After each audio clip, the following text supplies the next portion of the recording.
You see people come in here every night and they just got this weight on them, man, just they're so bogged down by something they did or something that somebody did to them. It's killed their hope. And to see the transformation from the beginning of the night to the end of the night, when God begins to lift some of those people up and begins to touch some of those people in profound ways. Oh my gosh, dude. What's unique about how Big Daddy Weave tours, they create a space for God to move, they prepare the way for it to happen, and then they pursue it. To walk into the venue and see my headlining artist sitting there with 3 or 4 crew guys, and their hands are on each other, praying for each other. Some of them are weeping, and you're like, God, thank you for whatever that is. We were with a guy the other night who has MS. He's been crippled for a long time. And I said, all right, get up out of your wheelchair. And the dude stood up and he wept. And all he could say was, I stood up, I stood up, I stood up. We're seeing people that were going to kill themselves turn around. We're seeing marriages restored, literally restored. This really meek, beautiful girl that came up. She said, my husband and I were separated when I heard you at a festival last summer. And we ended up getting a divorce, but when I heard you sing that song, I felt like maybe I was supposed to work it out with him, but I didn't. And she's like, and so, tonight you did it again. And I said, well, is he remarried? And she goes, he's actually right over there. And I said, hold on for a second, like needle on the record, just kind of, and we go get him and bring him over. And we were like, listen, you're divorced, yeah? Well, do you believe God's bigger than this? And they both began to weep.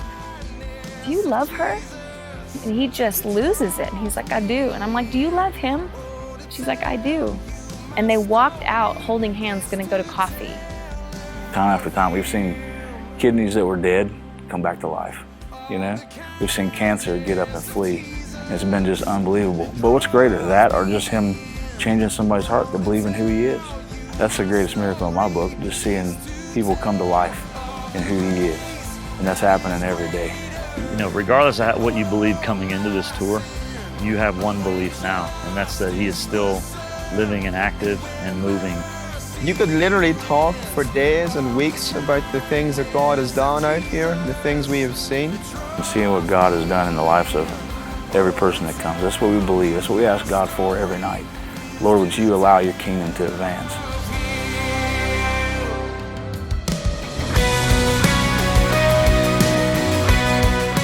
We're the most rock star-ish kind of like people, you know what I mean? I've said this for years, cool has never really been in our repertoire, but we got boatloads of real. We got nothing to give, but what we do have, which is the Spirit of God, we will give that freely. They set aside time for it, and there's just a real desire and faith to walk in that and just see it happen. We're real honest about the fact that we don't have it all together, but we're honestly in pursuit of Jesus.